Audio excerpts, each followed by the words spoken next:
It's a little tilted, but I'm a little tilted.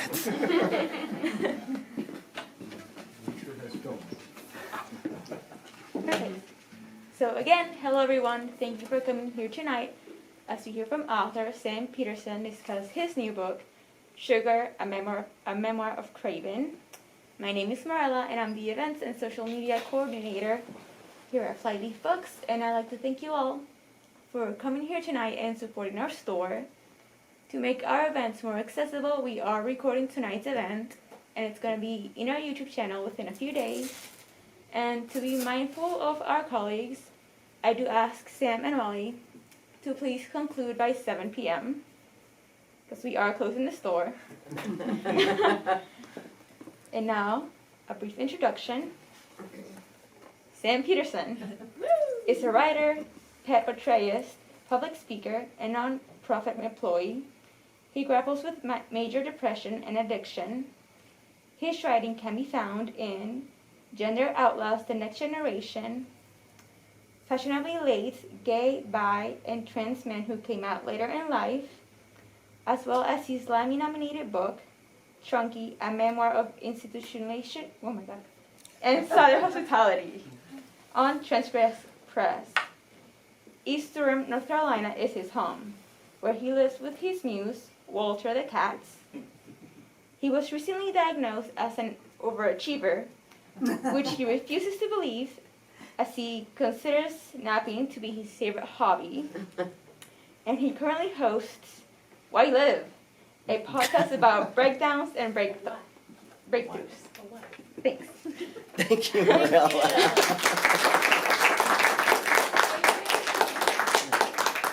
Why live? Why? So I'm going to read from this book, Sugar, a Memoir of Craving, which details the first few decades of my life as seen through the lens of various substances, beginning with sugar, and really tries to get at the kind of oppression that I was feeling as a trans person who didn't have the language, didn't have the technology, didn't have anybody modeling this possibility for me. So I was just, I was going through a lot, and I sought substances to sort of address that confusion and suffering. However, it is also dryly funny, I hope. So without further ado, this is the beginning of Sugar. At last it was morning, which meant honeycombs. It was also Saturday, and so the Saturday morning ritual also meant Looney Tunes for 90 minutes. It meant she could get the family-sized box of cereal and sit back on the seat, legs up the back, and put the sweet, crunchy, mysterious food in her mouth again and again. Honeycombs had a bee theme and were shaped like little buff-colored rounds of comb. Some were larger, some smaller. The larger ones were more porous. They almost crumbled in her mouth. She could put several in a stack and crunch down on them all. It would not be until Pringles were invented that such another oral texture could be had. Crunch, crunch, crunch. Then the pulverized material would begin to dissolve in her mouth. The smaller combs were hard and didn't crunch with the same satisfactory material eradication. They were stubborn and tough little fellas. Nonetheless, the combination of these two textural structures was thrilling. It was inordinately satisfying to get to the place where her jaw hurt and her mouth blistered from the crunch and the scrape of cereal gravel in her quarry mouth. If only she could mine honeycombs from her mouth. At last it was Saturday. At last the sun shone bossily into the sun porch, obscuring the screen image of the too heavy to move television. It was 1967, and portable was the province of radio. Bugs Bunny was her dream date. It wasn't until the next year that she would realize that Bugs was meant to be a boy. Bugs donned dresses, was gendered in a way that was so brilliant, such a rare gem. Bugs was a kind of liberation observable even by a 6-year-old. She would stuff herself with honeycombs or Cap'n Crunch or Quisp, or if her brother's tastes were fulfilled, Apple Jacks, Quake, Crazy Cow. She'd never been a fan of faux berry, strawberry, apple, or any other fruit flavor, preferring always chocolate or just plain sugar. She would eat 5 bowls of cereal and watch the Flintstones, fascinated by the repetition of background and how this was supposed to convey the illusion of movement. The car would drive past the same tree, the same boulder, over and over again. With cereal fuel, she became more aware of how cartoons conveyed different ideas. She became aware of the things she took for granted, like the line and the color fill around Fred and Barney's mouths, which never made any sense to her. Later, she realized that that was signifying secondary sexual characteristics. But then it seemed like a charming peculiarity of bedrock. She sought the code of bedrock, or maybe Hanna-Barbera, in the thick outlines, the cost-effective simplicity, the parsimony of backgrounds and movement, compensated for by the sheer dizzying pleasures of genius ideas, the squirrel camera, the Pelican Golf Club, dino cranes, and ribs from a Stone Age steer. Having discerned the code, she would seek it in the similarly repetitive but always equally creative gestures of Top Cat, the Jetsons, and Snagglepuss, again finding the ideas as candy crunchy as her box of honeycombs and just as compelling. Exit, stage left. As a kid, she hadn't yet come across this type. She hadn't met any theater people. She hadn't met any flamboyant types, but she knew what to look for. This was true of Bugs and the Warner canon, too. Cartoons became her hermeneutic groundwork for interpreting her world. It was how she knew about both world wars. It was how she understood obstinacy, greed, cowardice, trickery, mischief. Cartoons taught her about art, opera, classical music, and film. Later on, she couldn't imagine a better introductory guide to the world than Warner Brothers cartoons, speculating that who would know what a World War II gremlin was, or understand Wagner thanks to a speech-impaired hunter. Chuck Jones gave her bones. When Tex Avery's street corner wolf whistled, "How old is she?" she had had that first stab of that combination of terror and sexuality unique to childhood, that shock that broke the ground for future perversions. These cartoons gave her entree into a version of adulthood that was more accessible and certainly funnier than the one she had observed in the world around her, although that too had its undeniable allure. Adults were a taste that not even sugar could erase. Yvonne worked for the Central Intelligence Agency. This would become a source of great intrigue for both she and me later, giving us imagined cachet way too far into adulthood. You never know what you cling to, or what clings to you. Yvonne was a good, no great, Catholic girl raised by American Gothic grandparents living in Saugerties, New York. Her parents lived in Albany, and for reasons she would suppress religiously, could not take care of their daughter for a time, and so sent her to the bare bones farm upstate. There, Yvonne learned not to eat the chickens she had raised and named. Yvonne's grandparents, or her great-grandparents, had all the charm of the Dust Bowl, or rather, all the aesthetic with none of the charm. That's how she remembered them anyway. Awkward, skinny, apple-core faces, too white and too sharp, hard-bitten. They looked as though they had carved themselves out of their own bones. Her abiding memory of Yvonne's Grandma Stalter is in Grandma wearing her nightie at 3 o'clock in the afternoon. This was deeply shocking to her child's sensibilities. She was never, ever allowed to keep her pajamas on. It was uncivilized. Grandma patted the soggy cabriole and bid her to sit down. Grandma was older than she was comfortable with and had never given her any real presents to speak of, and so she was deeply suspicious of the gesture.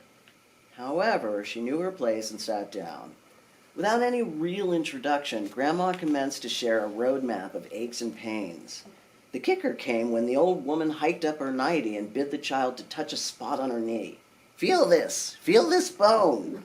She was completely nonplussed. Feel that bump there? Grandma offered with what she thought was enticement.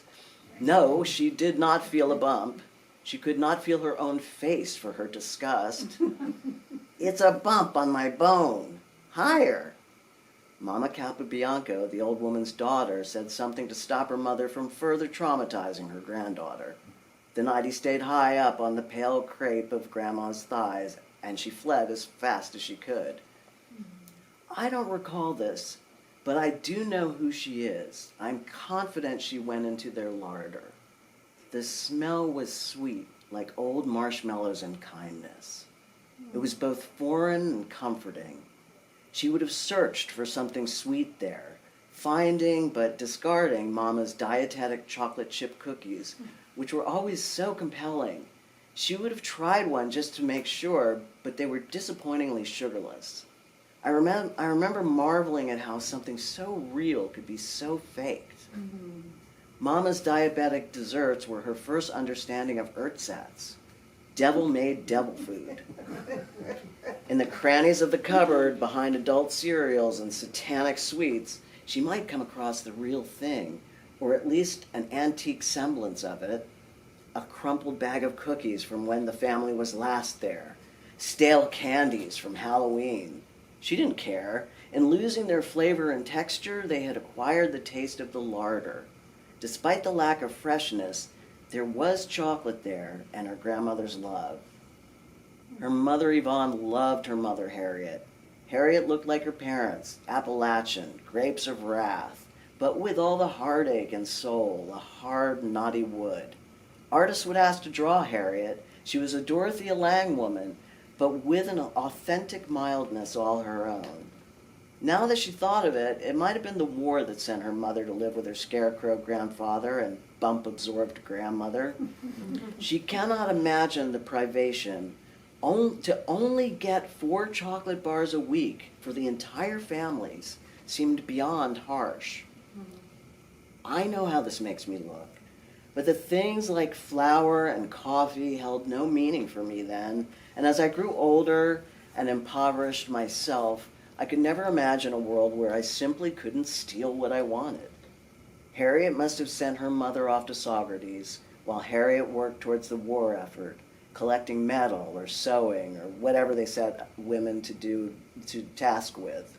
Perhaps I made that up.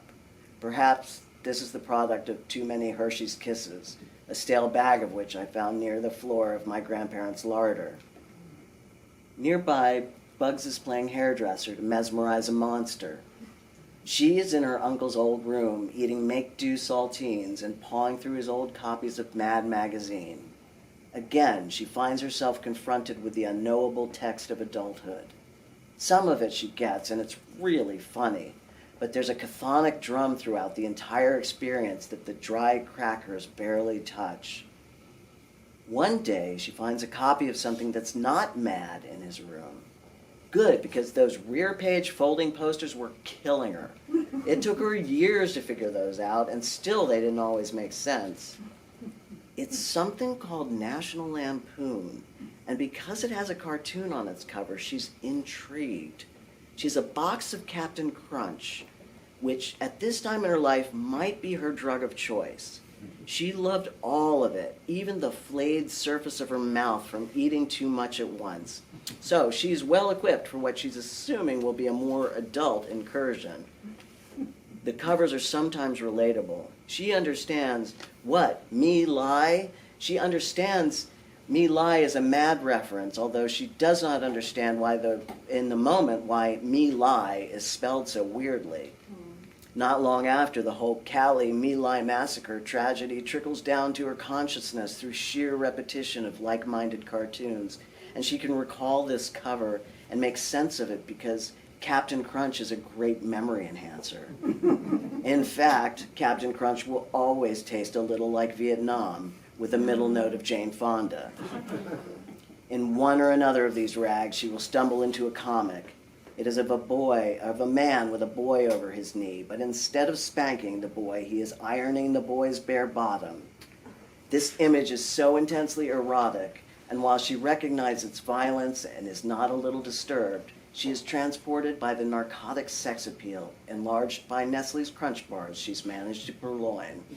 She is as high as a kite and turned on and cannot let any adult see this picture. She and her grubby chocolate hands will take the magazine into Uncle's room and hide it. She will return to it several times during that visit, but after that, it disappears and she never sees it again, except that it is forever in her burgeoning catalog of sexiness. I'll take a break if you want to. Sure. Just a little pause. What you gonna sing for us, Malls? I'm gonna do one called The New Machine and the Old Regime. The New Machine and the Old Regime. New Machine and the Old Regime. I am a fair woman, and I am a reasonable woman, and sometimes I can be a fairly reasonable woman. Always trying to sing them Ave Marias with a head full of funky cold Medina. Oh, but somewhere in between heaven and hell, you're gonna hear the most beautiful praise. And I don't know why I still need to learn this. It's true what they say about forgiveness. First comes the worry, then comes the joy. First you're gonna raise hell, then you're gonna rejoice. They say a change is gonna come, but a change ain't gonna come for everyone. And there's a new machine and an old regime. 'Cause darling, oh, what you don't understand is I can do everything. Everything that I say that I can, 'cause there's the way that it is and the way I want it to be. And sometimes I'm so stuck between the way that it is and the way I want it to be. And sometimes I'm so stuck between the new machine and the old regime.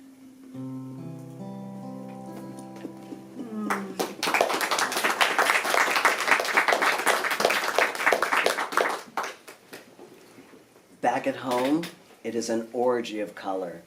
The television is black and white, but she still sees it all in color. The paternal grandparents come for a visit. Nana loves candy, and chocolate especially. And so the family does what every family does in Summer of Love, Washington, D.C. They take Nana and Grandpa to look at the hippies in Georgetown. Row upon row of narrow basement stores filled to the hallucinogenic green gills with bins of peace signs, Dove bumper stickers. The walls are breathing with posters full of lurid blacklight Peter Max designs, Jimi Hendrix, R. Crumb. Nana has been feeding her toffees in the back seat while they drive around so that the elder Petersons can say things like, "Is that a boy? I thought that was a girl with that long hair." But for her, it was the best place ever. She felt almost grown up in those shops, or perhaps felt the unattainability of grown-uppedness. These young men and women were often barely distinguishable from one another but for the smell, which she cannot describe except to say that she understood it as gendered. It was truly exotic. She has traveled since all over the Caribbean, including Haiti and the San Blas Islands off of Panama, and she will tell you directly, Georgetown was more exotic. Her parents let her buy a blacklight poster, even though she doesn't have a blacklight. It's a white rabbit standing on a loopy chessboard, and in a 60s psychedelic font says, "Feed your head." She likes it because it has a white rabbit named Snowball. who, even though the children mistreat Snowball by forgetting to feed her, they adore. Note to parents, if you're going to give your kids mortality-related responsibility, follow up after them. Really, allowing a child to learn how to be responsible by feeding an animal is a dark and sadistic policy. She doesn't blame herself for this animal abuse. I blame my parents. The lighter side of this is that Snowball lived inside the house for a while, and every Sunday she would join the children on the couch for cartoons. She was a sweet, endearing little albino coney, and they loved her in their self-centric, childy way. The more complicated thing about that poster was the "Feed Your Head" psychedelic font. It pulsed at her from her door where she had taped it, as she sat on the checkerboard rug, leaning against the bed, gobbling stolen Pop-Tarts. She was a deeply atavistic child who believed that everything had a spirit and could and would communicate with her. Pop-Tarts were amazing. They were best toasted, but she had no gratification delay system in place, hence the never feeding the rabbit. She was always doing something more interesting. And so she would take them upstairs all pale and underdone and let their satisfying filling fill her in. Breaking that pasty pastry dough with its hole pattern for baking right in half, she would bite the center and let that sweet jam with its deeply pleasurable tart undernote spread into her mouth. It made her glands agitate just reminiscing. The poster had a voice. It spoke to her. She couldn't understand the language, but it sounded ancient, like 2 or 3 voices overlapping. She nibbled the dull pastry edges and waited. The strawberry jam was what made the psychedelic checkerboard. It was technology to access the voice code. She took another immense jam bite. Feed your head. Feed your head. She did so with the understanding that she would soon understand, that it would make sense to her. She was plagued with the idea of making sense of the world and that she actually didn't belong here. 1 Pop-Tart down, the second to go. Sam, the voices whispered. Shabba, shabba, shabba, shaw. She didn't even taste the second one. She just shoved it into her mouth. The rabbit was flat. The rabbit wasn't the one. It really was the poster itself. The unbaked edges were the albino paste in her mouth. She was working furiously to accommodate this, chewing, masticating, getting enough saliva in there to tolerate the mass. She swallowed it down and licked her teeth. Empty. The voices were gone. Plagued by insatiety, she ran downstairs and got another pack of Pop-Tarts. Nana had a secret present for her. Nana had a chocolate bar in her handbag. Nana had, of course, eaten some of it, but it was a very large bar of a kind of chocolate that looked very adult. She wanted that whole bar. Nana was allergic to chocolate, which didn't stop Nana, but it did slow her down. Eventually, chocolate would kill her. Nana had been told not to ever eat it anymore, or it might, but she did anyway. Nana said, "You're so cunning, come here." And she unlatched that bag and pulled it out. It was fiddly wrapped, as if she had had it for a while and eaten tiny bits over time. It was quite a lot of chocolate. As Nana unwrapped it, the child began to smell the sweet creaminess, experience the caffeinated excitement. Would it melt in my mouth? There was nothing else, just Nana's purse and the candy bar. Her grandmother was barely there, except as a purveyor of goods. Surely there's developmental research about the nature and quality of love in children. There isn't so much love in children, or rather, it's such a small circle, it can't encompass much. She doesn't think she ever loved her grandmother until she got older, and then it was too late. "You're a cunning little monkey." She didn't know what cunning meant, and anyway, Nana pronounced it cunning in a way she suspected Nana didn't know what it meant either. She was sure Nana wasn't using the word correctly. Perhaps this was in addition to her father's critique of his mother as a dodo. Dad is sharp as a tack, and while she cannot imagine his mother being actually stupid, I think Evelyn/Nana's silliness was a performance of her gender. She certainly made some terrible choices. Apart from chocolate, she seems to have been addicted to romance novels, bodice rippers, a genre not calculated to enlarge the mind, but rather engorge the vulva.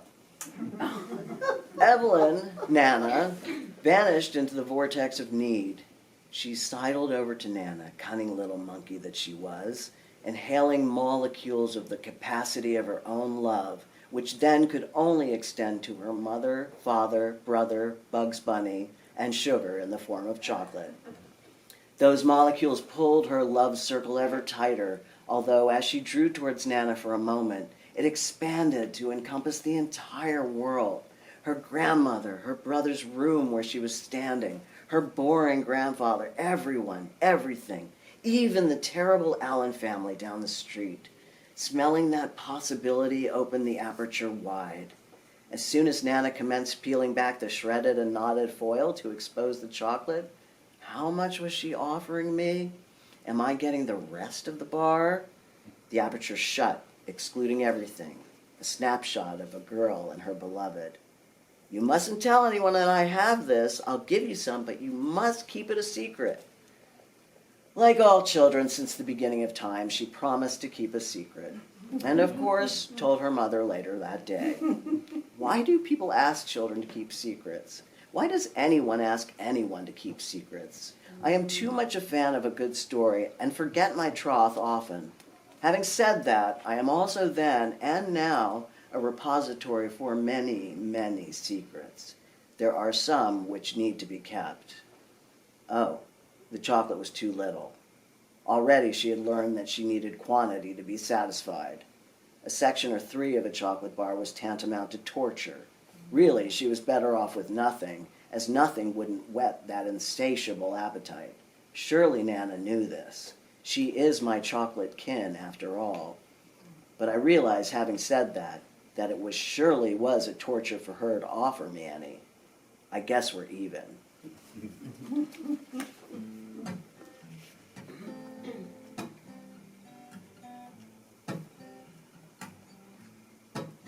Oh willow, swing me low, swing me high into the sky, till the front porch light glows yellow. So we go, so we go, so we go, so we go, skip like stones down the road, and then you hide, and then I'll find, and then you hide. Calling all ye outs and free. You can come, you can come, you can sit by me. I'll be hiding out by the live oak tree. Calling all ye outs and free.